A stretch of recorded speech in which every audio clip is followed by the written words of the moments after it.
Welcome to the Tipping Point Show. I'm Jimmy Evans. You're going to want to stay tuned for the show today because I've got Rick Renner joining me to talk about his new book, and it's fascinating. Also, in the subscriber-only portion at the end of the show, I'm talking to Brian Schrager, our correspondent in Israel, and we're talking about the 6 Israeli hostages, Hamas hostages, that were just murdered, including an Israeli American.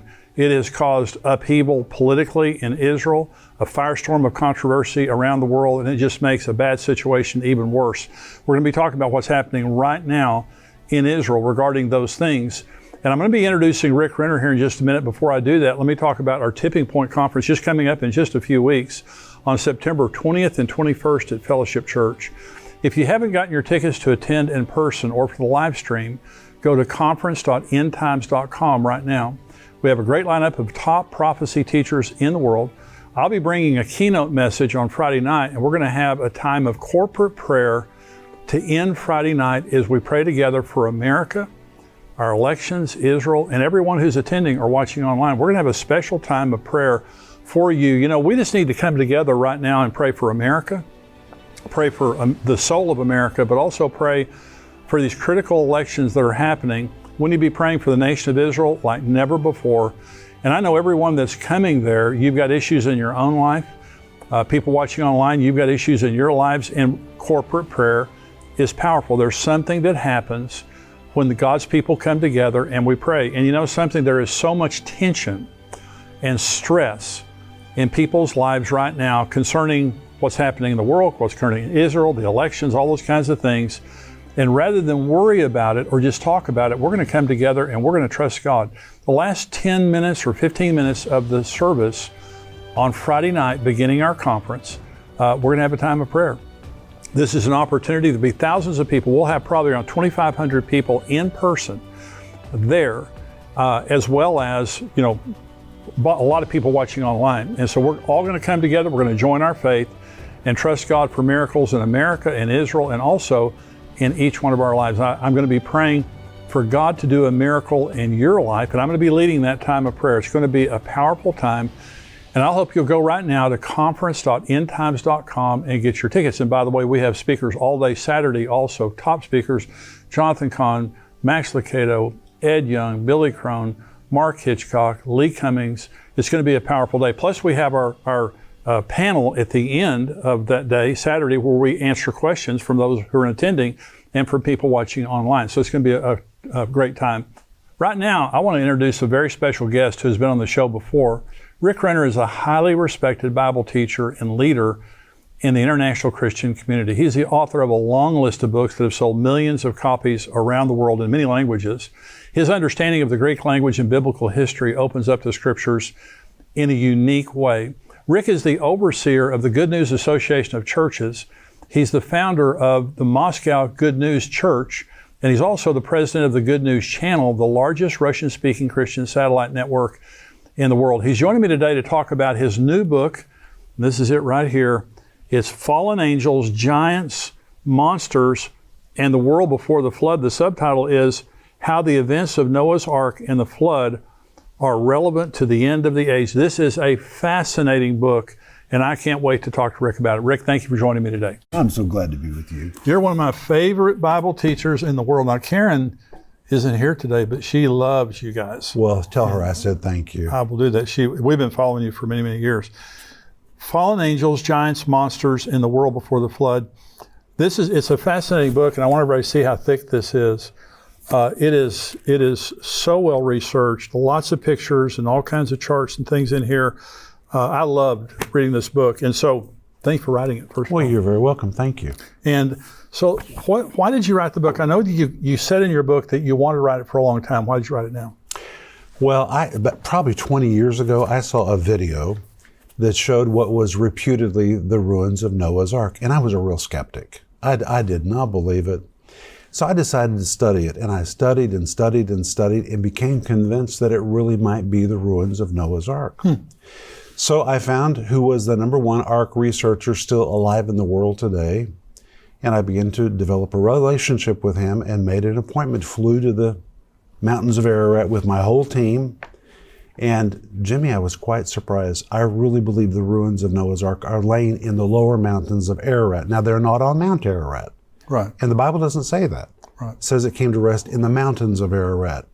And there's a lower mountain, which is called Mount Judy. And on the lower part of that mountain really is a huge ship-shaped object, which is exactly 300 cubits long. And when I went there and really examined it, and the best way to see it is from the view of a drone, because when you see the drone footage, you have no doubt this is a ship in the mountains of Ararat. How would you get a ship up in the mountains? Well, and I said to the Ark researcher, are you sure it's Noah's Ark? And he said, well, do you know any other Ark that should be in the mountains of Ararat? But you know, we've crawled all over it. And if you go down in the valley below, there are massive drogue stones. Do you know what a drogue stone is? No. Well, it looks like an anchor. But these were the stones which were hung from the sides of a ship. And they found stones like this in the Mediterranean, the Nile. But these are massive. And they have found 26 of them. Good. And if you follow the route of those stones, you can see that as the boat began to slow down, Noah and his boys begin to cut those stones. And you can follow them almost like breadcrumbs exactly to see how the ship turned and went up into what today is called Mount Judy, which is right on the border of Iran. In fact, from where the Ark is, you can just look right up at the watchtowers, the guard towers that guard the border between Iran and Turkey. Wow. And in fact, if you go to the top, which in ancient times was called the place of the landing, isn't that amazing? That's amazing.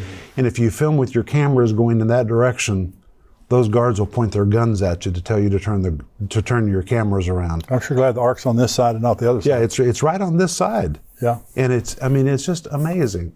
So when I went there with my team, I said, you know what? It's not enough just to film programs about this. I need to write a book about this. Why did God send the flood? What was it really about? And wow, when you look at the first 10 chapters of the book of Genesis, those chapters are amazing. Amazing. It really sets up the rest of the Bible. It does. And we're talking, this show, by the way, is not about Noah's Ark. It begins there, but this is about, really, the Bible starts with Genesis 1 through 10, and the giants were on the earth. They were. And the flood came to wipe them out and everything. But the documentation of Noah's Ark is very important. It is. Because if you think that the Bible is just a storybook, as some do, archaeology proves the Bible. And this is an example. You've been there. I have. But if it turns out that that is not Noah's Ark, it doesn't change one word I wrote in this book. Exactly. Because everything in this book is, it's biblically based. So very, very well researched. And so you talk about how many people were on the earth at the time of the flood. How many people do you think were on the earth? At least several million. You know, Jimmy, in Matthew 24:37, Jesus said, as it was in the days of Noah. And when you read that in the Greek text, as it was is the Greek word husper. And it means exactly, precisely as it was in the days of Noah, so shall it be also in the days before the coming of the Son of Man. So Jesus was prophesying that whatever was happening in the world before the flood is going to be replicated at the end of the age. So if we want to know what's going to happen between now and the end of the age, we have to turn around. Yes. To see what was happening before the flood. Well, that really piqued my interest. So I began to dive into the Old Testament, especially Genesis chapter 6, verses 1 through 4, where it talks about the sons of God that came into the earth, saw the daughters of men that they were fair, and took them, it says wives, but actually took women to mate with. Right. And this is a reference to the watchers, who were angels, Right. who God in His love set in the earth to watch over fallen man. And those watchers did the unthinkable. They violated the boundaries which God gave them, descended into the atmosphere, and you can imagine when those celestial beings came into the earth, it must have looked like a pantheon of the gods. Absolutely. Had come into the earth's atmosphere. Yeah. And the people availed themselves, and by the way, that is the root of all mythology. That's right. It all starts in Absolutely. Genesis chapter 6. And you go back into mythology, and there was a basis of reality in that. In fact, Genesis 6 says these were the men of renown. That's right. There were giants on the earth in those days. These are the men of renown. And the interesting thing about Genesis 6 is there's no commentary. And so Moses wrote the first 5 books of the Bible. There's no commentary. And one of the commentaries I read about that said there's no commentary because he assumed everybody knew what he was talking about. In other words, he didn't have to explain it. It was well known. It was well known.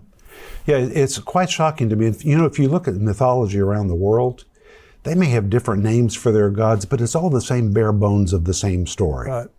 And so it all goes back to Genesis chapter 6, when these angels descended into the earth. And you know what? Jude writes about it. Peter writes about it. And they write real vividly about it. Yes. And what really shocked me is that Jude quotes from the book of Enoch. Well, I had never taken the book of Enoch seriously because it's an extra biblical book. Right. And in fact, people who told me they were reading the book of Enoch, I would say, oh, don't waste your time on that. But you know what? The first 36 chapters of the book of Enoch are very, very old. And there are scholars now who believe those 36 chapters predate the flood. Really? And those chapters, they're not biblical, but they are commentary on what was going on in the world before the flood. When these angels descended into the atmosphere, they began to have sex with women. The women became impregnated and gave birth to giants, and that's the word Nephilim, from the word Nephal. It describes those that are fallen. It could also describe what they did to people. They fell on human beings. And some scholars say that it described the human response to the giants. People collapsed. They fell when they saw them because they felt like they were grasshoppers in their sight. Yeah. These were massive, massive beings. Yeah. And the book of Enoch, parts of it, were found in the Dead Sea Scrolls, along with another book called the Book of the Giants. Wow. Well, that's another book I didn't take serious, but I was wrong. It is a very serious ancient document which describes the behavior of the giants. And the giants were cannibals. They ate flesh, they drank blood, and that explains why. This weird rule that God gave to Noah when they came off the ark. Of all the laws God could have given, God's first law was no more drinking of blood. Okay, so on the History Channel, William Shatner, Star Trek. Well, he looks good for his age. Well, he's in his 90s. It's amazing. It's amazing. He was commentating, narrating a story about Arizona, red-headed giants. I've read about it. Arizona, they were cannibals. In that cave. In the cave. And the Indians, they were cannibals, and the Indians came against the giants and drove them into this cave and burned them there, and the cave still has all the burn marks on it. And so the Nephilim that you're referring to, the cannibals, is they spread out on the earth. They did. And so there are giant accounts. First of all, there are global flood accounts all over the world. There are 270. Oh my gosh. So, and then there are giant accounts all over the world. There are. Yeah. And so this is not something that's not documented. This is documented very, very well. But these were bad people. And the book of Enoch, and I've read the book of Enoch. Now there's a second, third book of Enoch that are not respected. That's correct. Okay, but the first book is. I read the book of Enoch. Right. It was written to Jews living in the end times. That's right. And even in Jude, when he references Enoch, is talking about the Lord will come with 10,000 of his saints. And so again, it's an end time reference. And so Enoch, I believe, is not inspired. It's not biblical. It is not. But it's historical. I view it as commentary. Right. And during the intertestamental period between the Old and the New Testament, it was very, very popular. And obviously Jesus' family was reading it because Jude was the half-brother of Jesus. Yeah. He refers to it. I mean, so I decided, you know what, if Jesus' brother was quoting the book of Enoch, maybe I need to go back and read those first 36 chapters, which are the oldest part of the book. But you know, Jimmy, when you read Genesis chapter 5, it gives all the forefathers of Noah. Right. And it begins with Jared. Well, the name Jared was a prophetic name. It means they shall come down. And his name marked the moment when it seems like these angels rebelled against the authority of God and began to come down into the earth. Wow. And from that point forward, all of those names of Noah's forefathers, they all have significant meaning. You know, you come to Enoch, and the name Enoch means to teach or to correct. And if you read the earliest parts of Enoch, he tried to bring a correction to these angels and what they were doing. Yeah. Then he gave birth to a son whose name was Methuselah. And Methuselah's name means when he dies, then it shall come. That's the judgment. So Methuselah, when he died, the flood came. It came right after that. Yeah. He had a son whose name was Lamech. It's where you get the word lamentation. So it seems that the very apex of this nefarious event took place during his time. And he had a son whose name was Noah, which means to bring rest or to bring relief. And something that just really blessed me was Hebrews 11:7 says that Noah being warned of God. Well, people think that Noah just himself had this revelation from God, but in fact, God had been speaking for generations. The judgment was coming. It started back in the time of his great-great-great-grandfather Jared, and that revelation had been passed from generation to generation to generation. So Noah didn't just wake up and get a word from God by himself. He had been told from his forefathers, there's a time when this thing's going to end. And the reason it blessed me was because it made me think about our responsibility to pass the word of God from one generation to another generation. That's right. Noah had ears to hear because his heart had been prepared by his forefathers. I think it's amazing. I think it's absolutely amazing. Now, Noah, and you talk about Noah was 500 years old when he received the instructions to build That's the ark. right, 500 years old. And so he had sons after that? Well, the Bible says his first son was born about the time that he was 500. Right. And he built for 100 years. Built the ark for 100 years. Now, God gave a warning that he was going to give mankind 120 years to self-correct. Let's talk about that. Because now, a lot of people are confused about that, because a lot of people believe when God said, I won't strive with men forever, right. The days of their lives be 120 years. Right. Some people believe that's a generation in the Bible. You believe, and you document that in your book, that this is from the time that God proclaimed judgment until the time the flood came, there's 120 years. That's correct. Yeah. So God said, I'm going to give 120 years. I'm not going to tolerate this mess forever. Right. I mean, think about it. God created the world to be a good place. And now all these horrible violations and aberrations and hybrid creatures are roaming the earth. And you know, Jimmy, when I wrote this book, I had a doctor who was a believer who read part of it, and he got really offended with me. And in fact, he accused me of being a blasphemer. I said, a blasphemer? He said, yeah. He said, the Bible clearly says that everything produces after its own kind. How can an angel and a woman produce a giant? Well, that's a very good question. God's intention was that everything produce after its own kind. But in some way which we do not understand, these angels violated that barrier. Right. They violated it. And you know what? Rules are being violated in laboratories all over the world today. That's exactly right. They're creating all kinds of things God never intended to be created. And so that's what happened before the flood. And through these giants, horrible violence and corruption began to fill the earth. And if you read the book of the giants, it says that the giants, just like the angels defiled the women, the giants began to defile animals. And the result was the animals gave birth to monstrous beasts. And that explains why you find the same beasts in mythology all over the world. Cultures that never knew each other, never met each other, but they all tell the same stories about the same kinds of beasts. Like what kind of beasts? Well, like the centaur. I mean, these things were real creatures. You know what? Sometimes people think, well, those old pagan mythology, they just had overactive imaginations. These were the people who created geometry, right, archaeology. They built the pyramids, which we still to this day don't know how to build. These were brilliant, brilliant people who did not have just overactive imaginations. Yeah. And though some of the stories were absolutely legendized, if you go back to the beginning, there was an echo of a memory when they all could remember giants and beasts that were roaming the earth in the days before the flood. And God sent the flood not to destroy. And in fact, the word destroy, which is used in Genesis chapter 6, really is the word to purge. It was a purging operation to clean things up. Well, when it says that Noah found grace in the eyes of the Lord, but Noah was perfect in his generation. Right. Everybody needs grace. Noah was not a perfect man. Right. But he was genetically clean. That's right. And think about the patience of God. He waited until there was only one family that was left unblemished. And you talk in your book, and it's such a great area of your book. You talk about the patience of God. It's amazing. When I read it in your book, I had never thought about that, but he is so extremely patient. He is not in a rush to judge anybody. Right.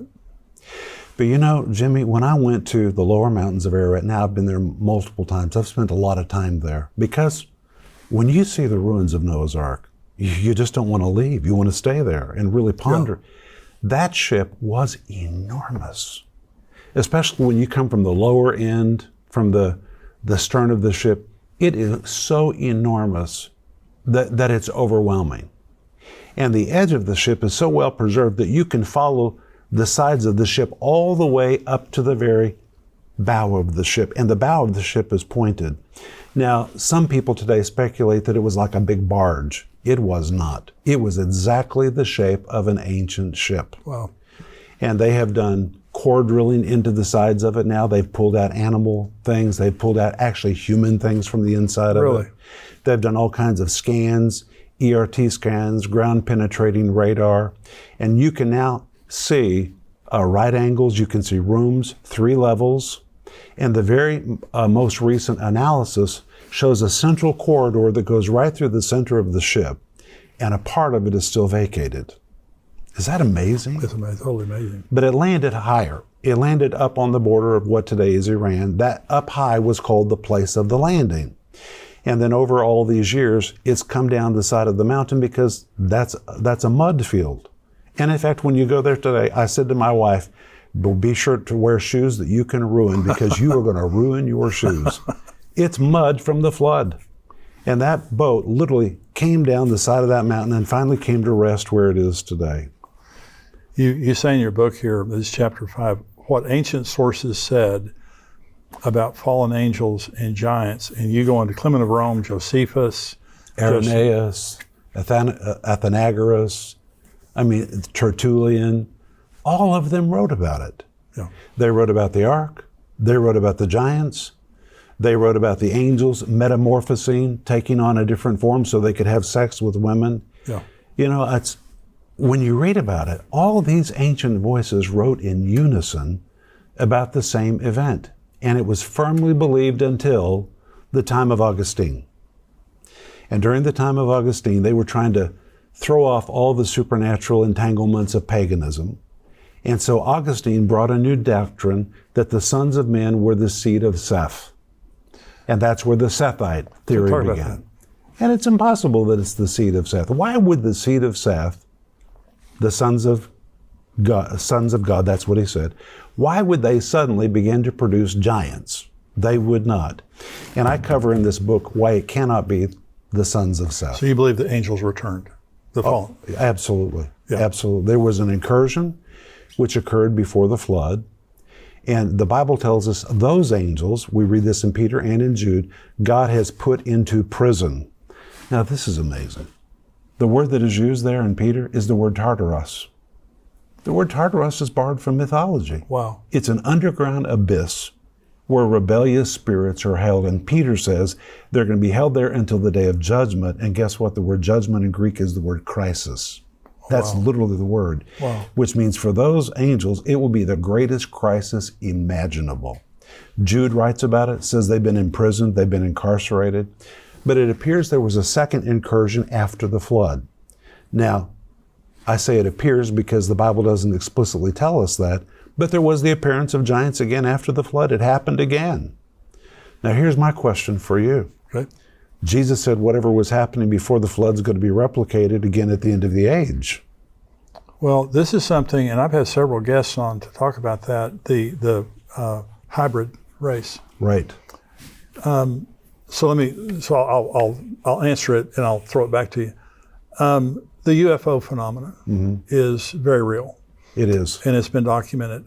Dr. Hugh Ross, who is an astrophysicist and a very strong Christian, proves just physically it would be impossible. Intergalactic travel is impossible. He said you could never take a physical spaceship through all of the dust in the universe. It could never make it here. These are not intergalactic; they're interdimensional. They're interdimensional. That's right. And so when people are abducted, and this has been going on for centuries, and cultures all over the world, no believers are abducted. It's only unbelievers. And many of them go through sexual experimentation. And this is Dr. John Mack, who is a psychiatrist with Harvard University. He wrote a book called Abducted, and he was scorned by his peers for doing that. And he said, after meeting with people who are abducted, I'm convinced they're not mentally ill, that they're actually recounting an actual experience that they had, because it's the same experience over and over. They don't want attention. They don't have any other manifestations of mental instability or whatever. And so they're saying they were abducted, they went into these spaceships, that they had sexual experimentation or whatever. And so I believe it's demonic. I believe you agree with that. I do. That it's deception. And this is another thing I say, Rick. Imagine that the rapture happens right now. And the next thing that happens is there's a UFO over New York City, Washington, D.C., Los Angeles, London, Moscow. Which gets more attention? Right. Okay. And so the Vatican has been studying UFOs for a long time. They have an observatory on Mount Graham in Arizona. They have a infrared telescope called Lucifer that they're watching something come. This is what they're saying. Late Tom Horn was a guest on my show, and he wrote a book on this. And they said, we're watching something come. And when it comes, we're prepared to change our theology. And they may be baptizing us rather than us baptizing them. And so, and on Mount Graham, and Tom writes about this in his book, he was there with the Jesuits who run Mount Graham, and they talk about all the UFOs. They're always seeing all these UFOs up there. Well, there are more people in Europe that believe in UFOs than God. The UFO phenomenon, because of movies, beginning with The Close Encounters of the Third Kind, all these different movies, and the movies today are so realistic that people are conditioned. They are. And so I believe that the hybrids very well could be either the offspring of the sexual experimentation that the demons have been doing with people. You go right back to fallen angels. Yeah, you do. So I don't know if they're here among us. I don't know if they're going to show up. L.A. Marzulli was on the show. Don't you like him? I love him. He's fascinating. And he said what he believes, and I believe that Billy Crone also said the same thing. They believe when we go up, they come down. That when the rapture happens, they're coming down. Well, you use the word abduction. Well, if you go to Genesis 6, it says that the sons of God took wives of all that they chose. I think they were like abductions. And that's when that mingling of seed began to take place. And it seems to me, in Luke 21:11, Jesus made a statement which scholars have not known how to interpret. Greek translators have never translated correctly because it is so strange. And Jesus said, in addition to earthquakes and wars and famines and all these things, there'll be great signs from the heavens and fearful sights. Well, when you read that in the Greek text, there's a little preposition apo, which means from, but the way that it is used in the text literally means there will be the great or multiple appearances of things descending from the heavens. There you go. That's literally what it says. And then it says fearful sights. The Greek word phobotron, which is the derivative of phobos, which means fear, but when the word phobos becomes phobotron, that word was only used one way, and anybody who's really an expert in Greek knows this. But the translators didn't know what to do with it because it is the Greek word for monsters. It is the word monsters. So if you take those two statements together, Jesus said at the very end of the age, there will be great, and the Greek here refers to a multiplicity of experiences, things descending apo directly from the heavens, and connected with that, there will be the appearance of monsters. And of course, translators haven't known what to do with that. But we're really living in the day when people are seeing things come out of the heavens. And by the way, we're already seeing monstrous things. Yes. And I don't want to offend anybody, but you know what? We're living in a day when just go walk through the mall or the airport, you don't know who you're looking at. I mean, it's like we're living in a world of monsters. Yeah. People that have altered their bodies, the world before the flood was a trans world. When all these hybrid creatures were being created, now we have transhumanism, which you guys cover so well in your conferences. Big issue. We've got transgenderism. Trans is the big word. Yeah. And you know what? Nutty has only begun. It's going to get more bizarre as we come to the end of the age. And I'm going to say a word about the rapture. Okay. In 1 Thessalonians chapter 4, Paul talks about the rapture. And people say, oh, the word rapture is not in the Bible. No, it's not. The word rapture is from the Vulgate translation, translated by Jerome, from the Greek word harpazo. Right. But the word harpazo means to seize. But the way that word harpazo is used, it always means to snatch out of danger just in the nick of time. It is always a rescue operation, which implies the rapture of the church may occur in a very dark moment. So you're pre-trib. I'm pre-trib. So you believe that Jesus is going to come for the church before the tribulation begins? I do, but I believe it might get so dark Yeah. The people might feel like they're in the tribulation. And that honestly is an encouraging word, because we get a lot of people that are just very discouraged. It's overwhelming. It is. You look at Israel, you look at America, you look at the world and what's happening in the world. Right. And it's Jesus said that there would be distress upon the earth with perplexity. That's right. And perplexity, I don't know what the Greek word is, but it means there's no answer. Right. You just can't find the answer. And that's what's happening in the world. The problems that we have, there's just no answers. And they just keep getting worse. And I don't, when I studied about the rapture and about the end times when I was in my 20s and 30s, I got saved in 1973. So it was Pollyanna compared to the day.